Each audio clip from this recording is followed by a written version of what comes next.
하나님의 말씀 창세기 27장 36절에서 40절의 말씀입니다. 36절, 27장 36절부터입니다. 시작. 에서가 이르되 그의 이름을 야곱이라 함이 합당하지 아니하니까 그가 나를 속임이 이것이 두 번째니이다. 전에는 나의 장자의 명분을 빼앗고 이제는 내 복을 빼앗았나이다.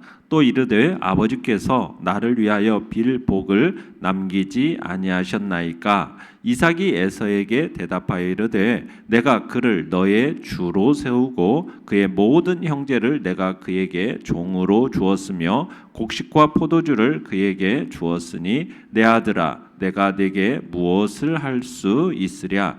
에서가 아버지에게 이르되 내 아버지여 아버지가 빌 복이 이 하나뿐이리이까 내 아버지여 내게 축복하소서 내게도 그리하소서 하고 소리를 높여 우니 그 아버지 이삭이 그에게 대답하여 이르되 내 주소는 땅의 기름짐에서 멀고 내리는 하늘 이슬에서 멀 것이며 너는 칼을 믿고 생활하겠고 내 아우를 섬길 것이며 내가 매임을 벗을 때에는 그 멍에를 내 목에서 떨쳐버리리라 하였더라. 아멘.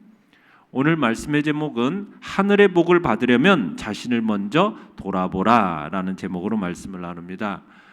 오늘 본문은 하나님의 섭리로 말미암아 야곱에 대한 그 이삭의 장자의 축복이 이루어진 직후에 그 사실을 알게 된 지금 이삭과 에서가 매우 난감해하는 장면이었어요. 그리고 이삭이 에서의 요구에 의해서 마지못해서 이제 에서에 대해서 예언하는 그런 장면이 오늘 본문의 이야기입니다. 자, 내용 관찰 문제 1번을 보시면 자, 에서는 야곱이 자신을 속인 사건들을 어떻게 평가하고 있습니까? 자, 야곱이 축복을 가로챈 것을 알게 된 이 에서가 야곱이 자신을 두 번이나 속였다 이렇게 말을 합니다. 전에는 야곱이 장자의 명분을 빼앗았더니 지금은 자신의 복을 빼앗았다 이렇게 지금 얘기를 하고 있어요. 한번 읽어볼까요? 36절 다시 한번 읽어봅니다. 시작. 에서가 이르되 그의 이름을 야곱이라 함이 합당하지 아니하니까 그가 나를 속임이 이것이 두 번째니이다. 전에는 나의 장자의 명분을 빼앗고 이제는 내 복을 빼앗았나이다. 또 이르되 아버지께서 나를 위하여 빌 복을 남기지 아니하셨나이까. 자, 에서는 지금 직감적으로 야곱이 지금 자신을 속이는 짓을 했다라는 걸 아는 거예요.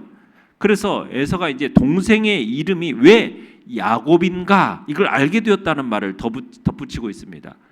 그러니까 그는 나를 속였기 때문입니다라고 지금 설명을 하고 있어요. 야곱이라는 단어하고요, 속이다라는 단어가 서로 흡사합니다. 그래서 야곱의 이름은 태어날 때부터 이 형의 발꿈치를 붙들고 나왔다 해서 발꿈치에서 이렇게 야곱이라는 이름이 비롯된 거거든요. 그러니까 야곱에게 사기를 당한 지금 에서는 그 이름이 속이다에서 비롯됐다 하면서 새롭게 지금 해석을 하고 있습니다. 처음에는 단순히 그냥 형의 발꿈치를 잡고 태어났다라고 해서 붙여진 야곱의 이름이 이제는 어느덧 그의 간교함, 사기성을 상징하는 이름이 되어버린 거죠. 자, 그 다음에 37절을 읽어보겠습니다.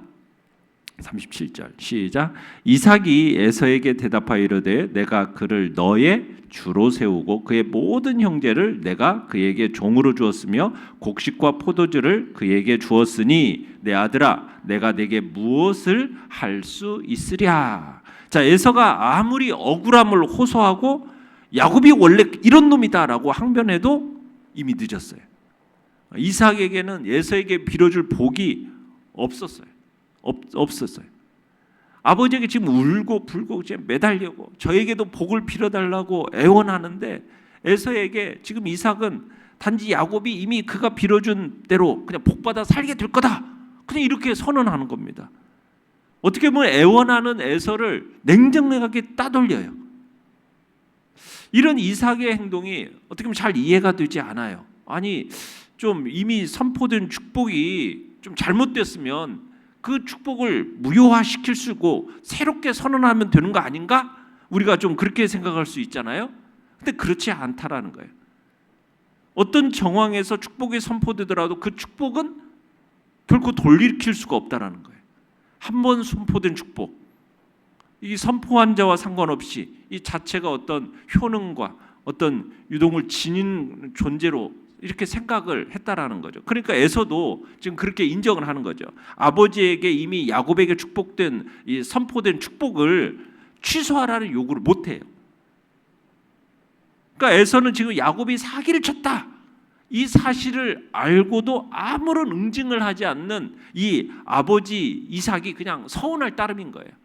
아니, 이렇게 사기치는 동생에 대해서 좀 응징을 좀 가야 할 텐데 왜 아버지는 아무런 지금 어떤 응징도 하지 않고 이러시는가? 자, 그러면서 이제 38절로 가보겠습니다. 38절 시작. 에서가 아버지에게 이르되 내 아버지여, 아버지가 빌 복이 이 하나뿐이리까 내 아버지여 내게 축복하소서, 내게도 그리하소서 하고 소리를 높여 우니. 자, 지금 축복을 동생에게 빼앗긴 에서가 지금 심히 통곡하면서 자기에게도 지금 축복하여 달라고 그것을 애걸 하는 거죠. 지금 에서 역시 야곱 못지않게 지금 하나님의 축복을 정말 간절하고 진실하게 사모하는 것처럼 보이지 않습니까? 자, 그런데 이미 야곱에게 장자의 명분을 판 그 행동을 가리켜서 뭐라고 얘기했어요? 장자의 명분을 멸시한 망령된 행동이다. 경홀히 여기는 망령된 행동이다. 이게 성경의 평가거든요. 자, 그 다음에 38절을 다시 한번 보시면 내 아버지여, 아버지가 빌 복이 이 하나뿐이리까 내 아버지여 내게 축복하소서. 참 이렇게 말을 하고 있잖아요. 그러니까 에서가 지금 이삭의 의중에 든 그 축복을 유일한 축복으로 생각하고 있지 않다라는 걸 보여주는 거예요. 그죠? 여기서 지금 아버지가 빌 복이 이 하나뿐이리까, 유일한 복이 아니라 다른 복도 있다라고 지금 에서는 지금 생각하는 거죠. 그러니까 에서는 이 축복 이외에도 다른 것은 아무 의미가 없다는 자세로 이렇게 사모하는 게 아니다라는 것을 지금 보여주는 겁니다. 그러니까 여러 가지 축복 중에서 하나, 지금 에서는 이렇게 생각하고 있는 거죠. 그러니까 에서에게 있어서 이삭의 축복이라는 것은 경우에 따라서 다른 축복으로도 대신할 수 있는 그런 복에 불과하다, 이렇게 여겼던 겁니다. 그러니까 이런 의미에서 에서에게 있어서는 하나님의 나라라는 이 축복에 대해서 그렇게 유일성을 가지고 간절함으로 사모하는 것이 아니라 그냥 어떤 다른 여러 축복 중에 하나일 축복이다라고 하는 어떤 경시하고 멸시하는 그런 마음이 에서의 마음속에 있었다는 거죠. 그런데 하나님의 나라는, 우리가 예수님도 그런 얘기를 하죠. 마치 하나님의 나라는 극히 값진 진주 하나를 만남에 자기 소유를 다 팔아서 진주를 사는 것과 같다, 이렇게 말하지 않습니까? 그러니까 하나님의 나라를 소유하는 자의 마음의 자세는 어떤 자세예요? 이것 이외에는 없습니다. 하나님의 나라의 이 복, 이거 이외에는 제가 다른 복을 사모할 게 없습니다라는 이런 자세가 있어야만이 하나님의 나라에 합당한 거거든요. 그런데 에서에게서는 이런 하나님 나라에 대한 이런 진지한 열망, 믿음, 이런 것을 발견할 수가 없는 거예요. 그냥 하나님의 나라라는 복도 세상의 모든 복 중에 그냥 일부 중에 하나다라는 이런 생각을 가지고 다른 복 없습니까? 이렇게 지금 에서가 얘기하고 있다라는 거죠. 그러니까 어떻게 보면 에서가 애절하고 간절한 태도로 복을 구하고 있는 것 같지만 그것은 하나님 나라의 백성으로서의 진정한 복을 구하는 자세가 아니었다라는 거죠. 그래서 야곱에게 선언한 축복을 철회하지 않습니다. 야곱의 간교함을 지적한 에서의 말을 인정을 하면서도 이삭은 야곱에게 선언한 축복을 오히려 그냥 기정사실화시켜요. 37절을 다시 한번 읽어볼까요? 시작. 내가 그를 너의 주로 세우고 그의 모든 형제를 내가 그에게 종으로 주었으며 곡식과 포도주를 그에게 주었으니 내 아들아 내가 네게 무엇을 할 수 있으랴. 자, 이삭의 이런 태도, 일이 진행되는 동안 하나님의 선택을 확인했기 때문에 이제는 이 선언된 축복을 더 이상 돌이키지 않습니다. 그냥 기정사실화시키는 거예요. 즉 에서가 소리 높여 울었다. 이 장면이 아버지 이삭의 말을 듣자 막 에서가 불평을 토하면서 마구 고함 지르면서 목소리 높여서 크게 울부짖었다라는 것을 보여주는 거거든요. 하지만 이 눈물은 어떤 눈물이에요? 자기 잘못에 대한 어떤 철저한 회개의 눈물이 아닙니다. 그냥 억울함에서 나오는 단순한 후회의 눈물이고 분노에서 오는 원망의 눈물, 울분이죠, 울분. 그러니까 이 에서의 눈물이라는 것은 결국에는 하나님께 상달되지도 못하고 하나님께 버림받는 존재로 되고 말았다라는 것을 보여주는 겁니다.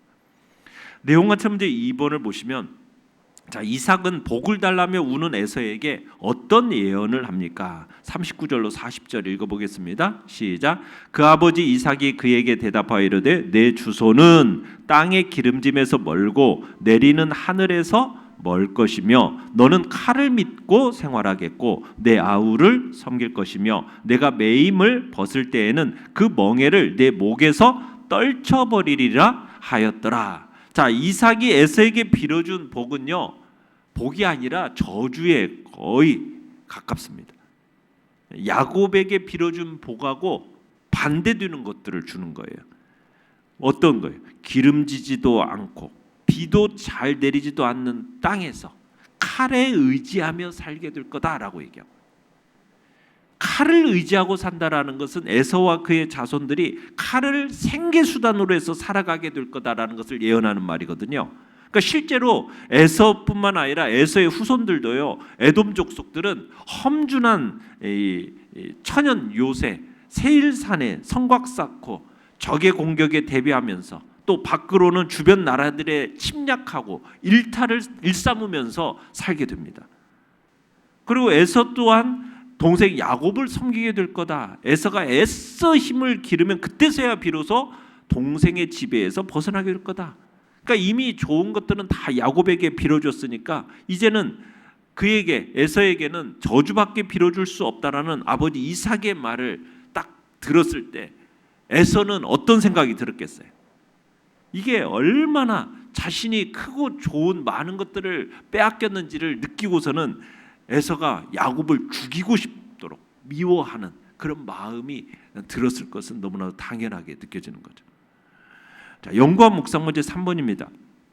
자, 이삭은 왜 축복을 바라는 에서에게 땅의 기름짐과 하늘 이슬에서 멀 것이라고 합니까?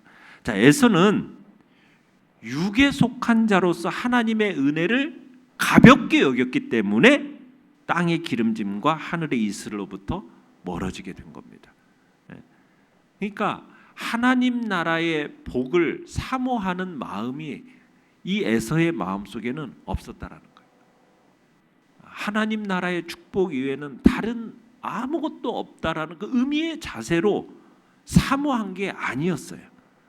하나님의 은혜를 가볍게 너무나도 경홀히 여겼다라는 거죠. 그런데 자, 이런 땅의 기름짐 하늘의 이슬에서 멀어진 이것이 떠나 있는 상태가 이게 한순간만 지속되는 상태가 아니라 미래까지도 계속 이어진다라는 것을 보여주고 있어요. 그리고 이런 이삭의 예언이요, 1차적으로는 에서가 땅의 소산물을 충분히 얻을 수 없는 메마르고 척박한 땅을 터전으로 삼아서 살아가게 됨으로 이 예언이 이루어지게 됩니다.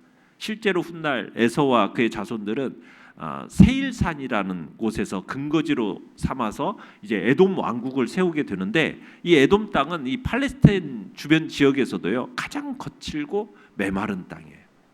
이 예언이 그 에서와 그 후손이 하나님의 축복에서 영원히 분리될 거라는 어떤 영적 측면에서라도 해석이 되는데, 이 에서같이 정말 육에 속하고 하나님의 은혜를 가볍게 여기는 사람은 결국 저주의 자리에서 벗어나지 못할 뿐만 아니라 하나님과 분리되어서 결국 영원한 형벌의 장소, 결국에는 지옥에 가는 비참한 운명에 처할 수밖에 없게 되는 거죠. 자, 느낀 점 4번입니다. 세상적인 욕망에 눈이 멀어서 남탓만 하고 영적인 풍요를 잃은 에서의 모습에서 무엇을 느낍니까? 우리가 신령한 것을 육적인 것과 바꾸는 그런 어리석음을 범하지 말아야 함을 느낍니다. 우리가 세상적인 욕망 이것에 눈이 멀어서는 아니 되고 우리의 마음이 하늘의 것, 신령한 것, 영적인 것에 마음을 두고 살아가야 됨을 우리는 다시 한번 느끼는 거죠. 그러니까 36절에서 에서가 야곱이 자신의 장자의 명분을 빼앗았습니다. 전에는 나의 장자의 명분을 빼앗았습니다. 근데 그 장면을 여러분들 한번 보시면은 어떠세요? 야곱이 장자의 명분을 빼앗았나요? 그렇지는 않잖아요. 어떤 간교한 술책에 에서가 말려들기는 했지만 분명히 에서 자신의 의지로 장자의 명분을 팥죽 한 그릇에 바꿔버린 거잖아요. 그죠? 그러니까 이 장자의 명분이 내게 무엇이 유익하리요? 이렇게 하면서 신령한 이 장자의 명분을 경홀히 여기고 그것을 오로지 자신의 육체의 만족을 위해서 팥죽 한 그릇에 바꿔버리는 어리석음을 범한 거 아닙니까? 그래서 히브리서 기자도 에서를 가리켜서 망령된 자라고 얘기하고 있거든요. 그러니까 망령된 자라는 건 뭐예요? 신령한 것이 눈에 보이지 않고 그저 당장 자신의 이렇게 유익을 주지 않는다고 그 눈에 보이는 조그만 어떤 육적인 유익 이것과 바꿔버리는 이게 이제 망령된 자의 모습이라는 거예요.